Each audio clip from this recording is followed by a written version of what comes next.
conjunto sobre o Sistema Único de Saúde, comentar um pouquinho do que é um plano de ação, o que a gente pode, né, fazer em conjunto com os colegas para melhorar tais situações, né? Então, na última aula, nós vimos, né, o contexto da saúde, a questão do SUS, os problemas que nós enfrentamos, né, desde o excesso de pacientes, desde a falta de investimento público e todas as precariedades que nós tínhamos.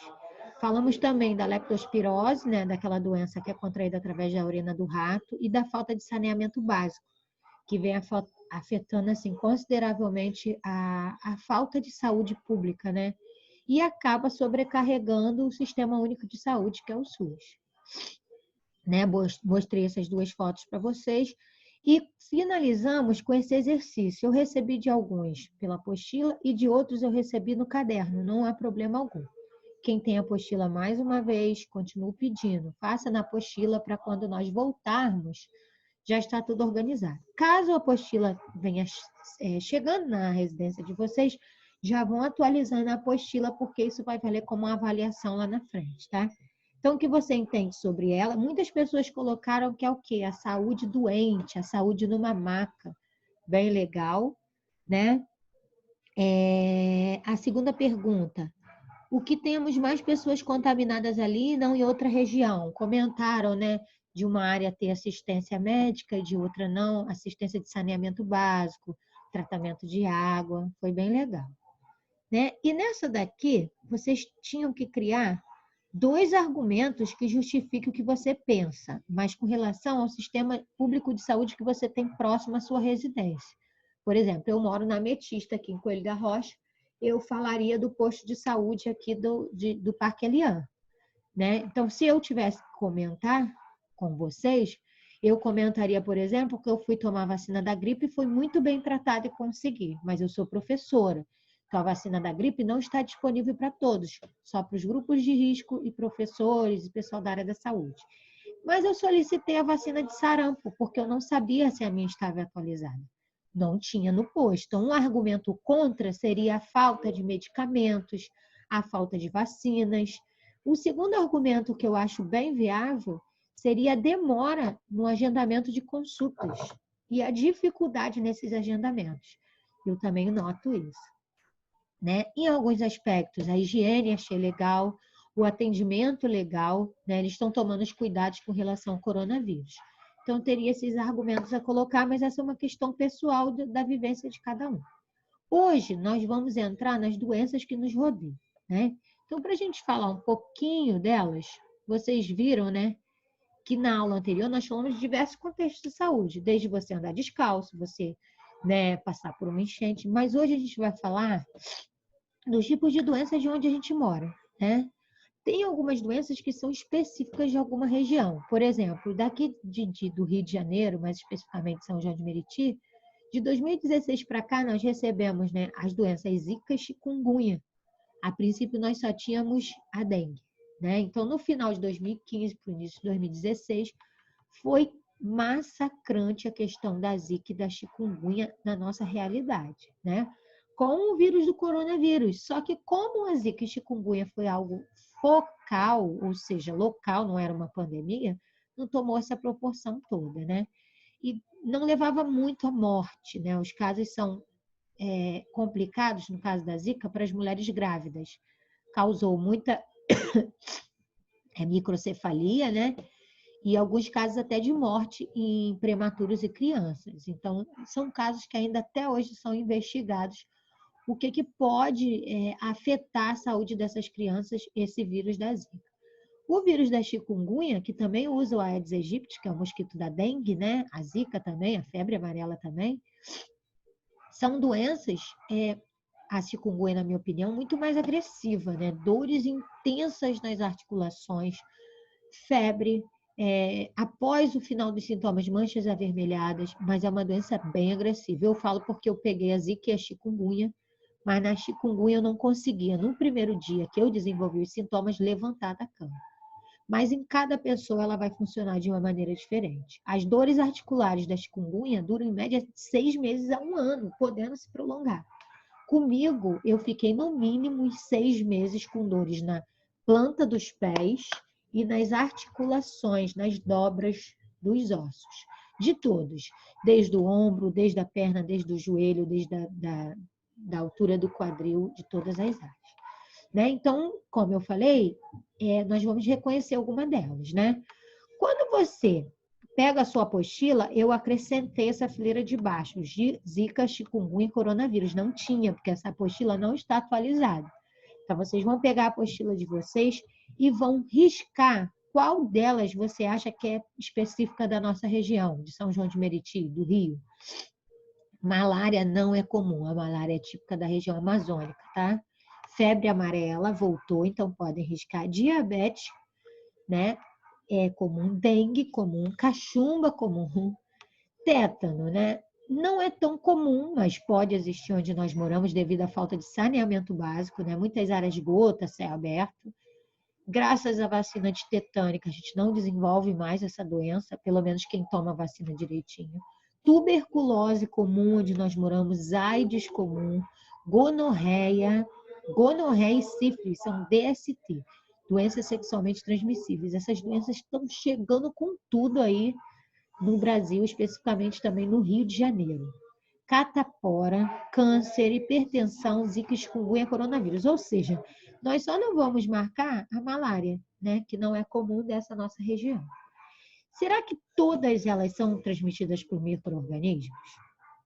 Gente, alguns são transmitidos por bactérias, como o tétano. Mas a grande maioria aqui são transmitidas por vírus.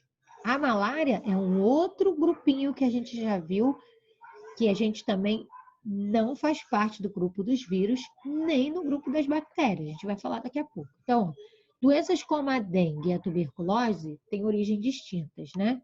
São causadas por micro-organismo, pode ser vírus ou uma bactéria ou um parasita.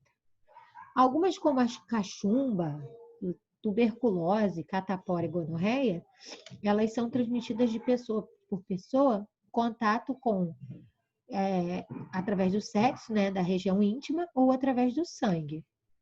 A cachumba, gente, ela é de mais fácil transmissão, né? Aquela que você fica com essa região maior, né? A catapora, pelo contato, não precisa ter relação sexual para pegar, não. Até gotículas de saliva pega. Tuberculose também não precisa ter relação sexual, tá? A dengue é um vírus e a tuberculose, ela é bacteriana, tá? Grande parte é o bacilo de Koch, é uma bactéria, tá? Então, cada doença ela vai ter um micro-organismo específico. E a diabetes, professor, e a hipertensão são doenças? Não, a diabetes é um problema que você tem duas origens. Ou você já nasce com diabetes, ou você se torna diabético pela má alimentação. Que má alimentação? Excesso de carboidratos, açúcares, né? E a tuberculose? A tuberculose é uma bactéria que você entra em contato, ela se aloja no seu pulmão e vai desenvolver um processo muito sério. E a hipertensão? A hipertensão ela é genética, mas ela é aumentada com a quantidade de sal, né, que a gente chama de sódio, que você consome. Então, automaticamente, a pessoa fazendo uma dieta não é comer pouco sal na hipertensão. Ela equilibra essa quantidade aí de sais no sangue e ela não fica mais hipertensa. Existem também medicamentos específicos para a hipertensão, que são os remédios de pressão alta, né? Essas doenças nós chamamos de doenças crônicas, tá? A doença crônica é aquela que persiste por um período muito superior a 6 meses, tá? Como a dengue, a tuberculose, a diabetes, a hipertensão, são doenças que você precisa prolongar um tratamento, tá? Aqui são casos de alguns sintomas, né, na diabetes, né? A gente chama ela de diabetes mellitus. É uma doença que não metaboliza a glicose. Normalmente as pessoas que têm a diabetes, elas vão fazer uso de insulina, caso a diabetes não seja controlada com a dieta, né, redução da glicose. E essa insulina, normalmente, ela é produzida pelo seu pâncreas, que é um órgão do seu corpo. Mas quando o seu corpo não consegue quebrar essa glicose, produzir insulina através do pâncreas, você acaba tendo que tomar insulina artificial, né? Quais são os sintomas? Cansaço, muita sede, aquela boca seca, emagrecimento do nada, Urina, muita quantidade de urina e a apetite aumenta. O que é estranho, que você aumenta muito o apetite, mas em compensação você emagrece. Né? Então a pessoa acaba descobrindo do nada que ela se tornou diabética. Como que eu vou descobrir, professora, que eu sou diabética? Fazendo aquele exame do dedinho. Eu já vou mostrar aí para vocês. Hoje tem um exame mais fácil de identificar. Hipertensão, pressão alta, Alzheimer é uma doença que afeta normalmente a partir dos 50 anos, né, aí vai ter perda de memória, asma, que é problema respiratório, câncer, que é uma célula sua que se multiplica de maneira errada, a AIDS, que é uma DST, né, doença sexualmente transmissível, e algumas doenças autoimunes. O que é autoimune? Quando o seu corpo reage contra você mesmo. Né? Todas essas doenças, nós começamos a já chamá-la de crônica, porque elas duram mais de 6 meses, tá? Aqui, ó, ele diz que algumas dessas doenças crônicas são assintomáticas, ou seja, você não vai ter sintoma nenhum. Então, quando eu digo que eu não tenho sintoma, eu estou dizendo para vocês que ela é assintomática. Uma doença sintomática que tem sintoma é a mesma coisa do coronavírus. Ele vem aparecendo e em algumas pessoas ele se torna assintomático, né? Então, vem a atividade 3 da apostila de vocês. Na sua família, escola ou vizinhança, você consegue identificar alguma doença crônica?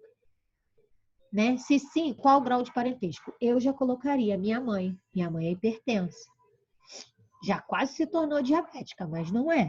Então, você pode botar diabetes, hipertensão, um câncer, né? Asma, você escolhe. Qual o meu grau de parentesco? No caso, ela é minha mãe. Então, vocês vão preencher com os dados de vocês, não é com os meus, não. Estou só exemplificando. Ou relação de proximidade que você tem. Por exemplo, se não é sua mãe, seu pai, seu irmão, sua avó, é seu colega, né? Então, nessa vizinhança aqui, tem o caso de uma pessoa com diabetes. Então, vou botar. Então, essa questão é bem simples para vocês resolverem. Essa daqui, ó, sobre a diabetes, seria incorreto afirmar. Incorreto significa errado. Ela é uma doença crônica? É crônica, né? E se não tratar, pode levar à morte. Está relacionada ao metabolismo da insulina? Tem lógica. Pode ser passada de uma pessoa para outra? Então, a gente vai marcar C, né? Se controlada a alimentação, ela pode viver normalmente? A C e a D estão corretíssimas. Então, vocês vão marcar aí na apostila a letra C. Quem não tem apostila vai copiar no caderno essa questão, tá? 3. Muitas doenças como gonorreia, sífilis, são aquelas DSTs que eu falei lá, que pega através da relação sexual ou sangue, né? Transfusão de maneira inadequada. Cancro mole e até AIDS. São doenças que os jovens também podem adquirir através do contato do sexo e sua prevenção. Aí a gente vai ter um vídeo que eu vou passar na próxima aula para vocês. Depois de assisti-lo, cite 3 conselhos fundamentais que a história nos conta que pode ser muito importante para que você e seus amigos adolescentes se mantenham saudáveis. Primeiro conselho, eu diria, né, antes do vídeo, utilizar preservativo. Segundo conselho, né, evitar relações sexuais, né, com qualquer pessoa. Terceiro, transfusão de sangue com aparelhos ou equipamentos descartáveis. Né? Então, você poderia botar vários conselhos aqui para os seus colegas de como não pegar uma DST, uma sífilis, uma gonorreia. E agora, tem um conselho 3, vou querer que vocês coloquem também, mas eu vou passar o vídeo depois no final para vocês verem. A aula 4, ela é uma aula essencial para a nossa próxima aula, tá? Tudo que você realiza em sua vida, a gente tem que ter um plano de ação. Aí que vai entrar a nossa aula da próxima sexta-feira, não essa porque é ponto facultativo, da outra. Vai ser uma aula em conjunto com a professora Simone, tá? E essa aula, a gente vai montar um plano de ação na quarta-feira, que é a aula de hoje, para a sexta. Eu tenho 2 planos de ação para vocês